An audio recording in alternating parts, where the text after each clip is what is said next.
लेकिन 7वें चरण में 8 राज्यों की 57 सीटों पर वोटिंग जारी है। ये भी लगातार हम आपको दिखा रहे हैं। 7वें चरण में 3 बजे तक का जो आंकड़ा है वो हम आपको बता दें। कुछ ही देर में 5 बजे तक का जब आंकड़ा सामने आएगा वो भी आपको बता देंगे।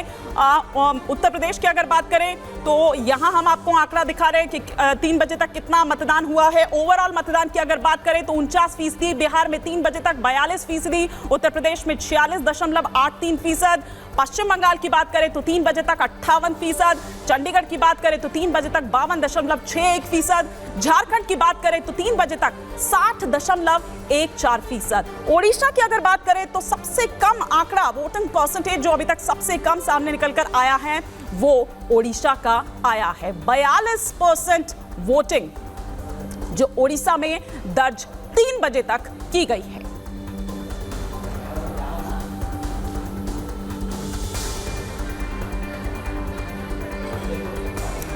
तमाम खास मेहमान भी हमारे साथ जुड़े हुए हैं, उनसे भी हम इस पर चर्चा करते हैं। और पंकज शर्मा जी भी इस वक्त हमारे साथ यहाँ पर जुड़े हुए हैं तमाम, और जैसे जैसे मेहमान हमारे साथ जुड़ते जाएंगे हम उनसे परिचय करवाते जाएंगे। लेकिन पंकज जी, आपका एग्जिट पोल भी तो होगा, आकलन कई लगाए जा रहे हैं, लेकिन आपका एग्जिट पोल क्या कह रहा है?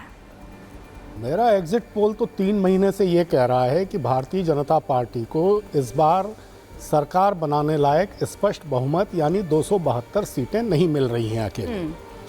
भारतीय जनता पार्टी मेरे हिसाब से 220-225 के आसपास रुक जाएगी। जो ग्राउंड सिचुएशन हम लोगों ने पूरे देश में देखी है वो तो यही कहती है। और अगर ऐसा हुआ तो नरेंद्र भाई मोदी को तीसरी बार प्रधानमंत्री बनने में परेशानी होगी। ये मेरा एग्जिट पोल कहता है।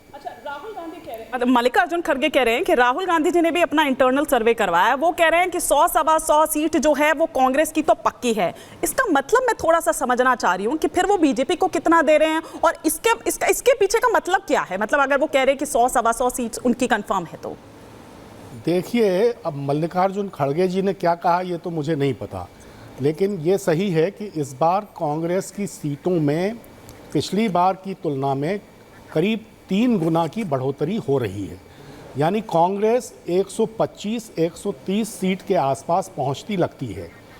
बाकी जो इंडिया समूह के राजनीतिक दल हैं उन सबको मिलाकर मुझे लगता है कि इंडिया समूह 272 के आंकड़े के आसपास पहुंच जाएगा। और यदि वो 250 के आंकड़े के आसपास भी पहुंच गया तो ऐसे कई राजनीतिक दल हैं जो अभी न एनडीए में हैं न इंडिया समूह में हैं। तो उस स्थिति में आगे चलकर वो राजनीतिक दल भी इंडिया समूह की सरकार बनाने के लिए उसे समर्थन दे सकते हैं। अभय कुमार जी भी हमारे साथ जुड़े हुए हैं बतौर पॉलिटिकल एनालिस्ट। अभय कुमार जी, आप किस तरह से देख रहे हैं? आकलन तमाम लगाए जा रहे हैं, अभी कुछ ही देर में वो आंकड़े भी तमाम निकलकर सामने आ जाएंगे, जब वो टैली सामने होगी उस पर भी हम डिस्कस करेंगे, लेकिन फिलहाल आपका आकलन क्या कह रहा है? जी देखिए, पंकज शर्मा जी जो बता रहे हैं इनको स्पष्ट तौर पर आना चाहिए कि कहां से सीटें आ रही है। केवल कह दे रहे कि मैं इतना सीट जीत रहा हूं, इतना से काम नहीं चलेगा। हाँ। मैं बताऊं, कांग्रेस पार्टी की अगर हम बात करें तो पिछले चुनाव में इनको 52 सीट आया था, उसमें 31 सीट 3 राज्यों से, तमिलनाडु, केरल और पंजाब से आया था। इन तीनों राज्यों में ये 38 सीट लड़के 31 सीट जीते थे और पूरे भारत में 383 सीट पर 21 सीट जीते थे। तो बताओ कहां से सीट आएंगे, पहली बात। दूसरी बात कि अगर हम केरल की बात करें, केरल में इनको 15 सीट आया था। इस बार इनकी सीटें केरल में कितनी आएगी खुद बताएंगे, उसके बाद में बताऊंगा। हाँ। पंजाब में इनका आधा से कम होने जा रहा है, मतलब 2-3 सीट भी आ जाए तो बहुत है। 2 बाइपोल हुए थे पंजाब। अंडर एस्टिमेट तो नहीं कर रहे हैं आप? नहीं, अंडर एस्टिमेट की बात नहीं है, मैं पूरे प्रमाण के साथ आऊंगा। मैं पंकज जी, वो कह रहे हैं कि बता दीजिए कि कहां से आ रही है। ऐसा है कि 2 बाइपोल हुआ है पंजाब में लोकसभा का, वहां पर क्या इनका हस्त हुआ है, कैसे इनका वोट घटा है, इस पर अगर गौर करेंगे ना तो 8 सीट में अगर 1-2 सीट भी लेना इनके लिए मुश्किल हो जाएगा। तो बताओ कहां से सीट आएगी? पंकज जी, 13-14 स्टेट्स ऐसी हैं जहां पिछली बार भारतीय जनता पार्टी करीब सारी सीटें जीती थी। करीब सारी सीटें। उसमें से 9 राज्य तो ऐसे हैं कि जहां सारी सीटें ही भारतीय जनता पार्टी जीती थी और बाकी ऐसे राज्य हैं जहां 1-2 सीटों को 3 सीटों को छोड़कर बाकी सब भारतीय जनता पार्टी को मिली थी। उन तमाम राज्यों में जैसे मध्य प्रदेश में कांग्रेस पार्टी को इस बार पहले से बहुत ज्यादा सीटें मिल रही हैं। पिछली बार सिर्फ 1 सीट मिली थी। इस बार कम से कम 5-6 सीटें वहां मिल रही हैं। राजस्थान से जो खबरें आ रही हैं, राजस्थान में पिछली बार कोई सीट कांग्रेस को नहीं मिली थी। 25 में 24 सीट भारतीय जनता पार्टी को मिली थी और एक उनके सहयोगी दल को मिली थी।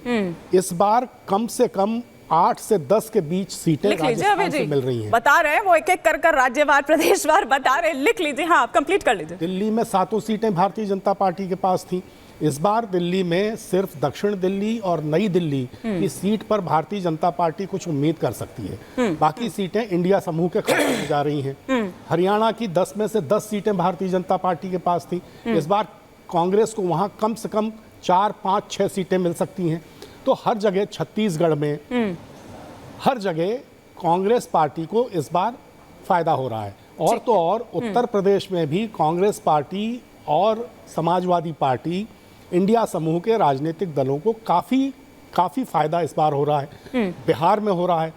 तो ये सब जो सीटें भारतीय जनता पार्टी की कम हो रही हैं, ये कांग्रेस के खाते में जा रही हैं या इंडिया समूह के बाकी राजनीतिक दलों के खाते में जा रही हैं। तो इस तरह से भारतीय जनता पार्टी को तो इस बार मुश्किल हो ही फिर रही है। बॉयकॉट क्यों कर दिया कि हम किसी डिबेट में नहीं आएंगे? क्यों बॉयकॉट कर दिया? हाँ, श्वेता भी जुड़ गई। आ रही हो श्वेता? हाँ, आप कुछ कहना चाहते हैं? जी ने जो कहा 13-14 राज्यों की बात, मेरा कहना है कि 13 स्टेट और यूनियन टेरिटरी में पिछले 2 इलेक्शन में कांग्रेस का खाता नहीं खुला है।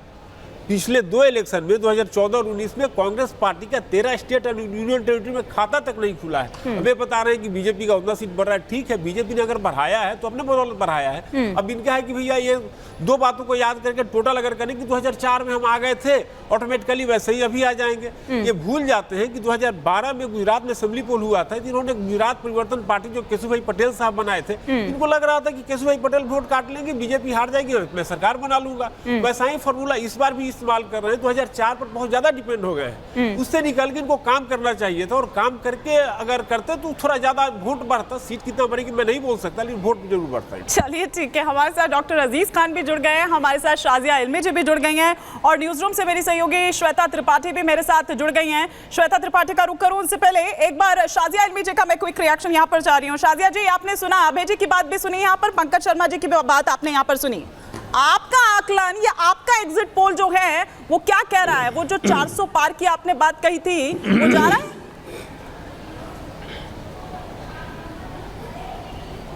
हम पूरी तरह से इस पर कायम हैं और मैं ज़रूर ये कहूँगी इस वक्त कि इस बार फिर से तीसरी बार मोदी जी ही हमारे देश के प्रधानमंत्री बनेंगे। और जो कुछ भी काम हुआ है, जो मोदी का परिवार है, जो कि पूरा देश है, दिल से उनको वोट देगा और वोट के साथ साथ आशीर्वाद भी देगा।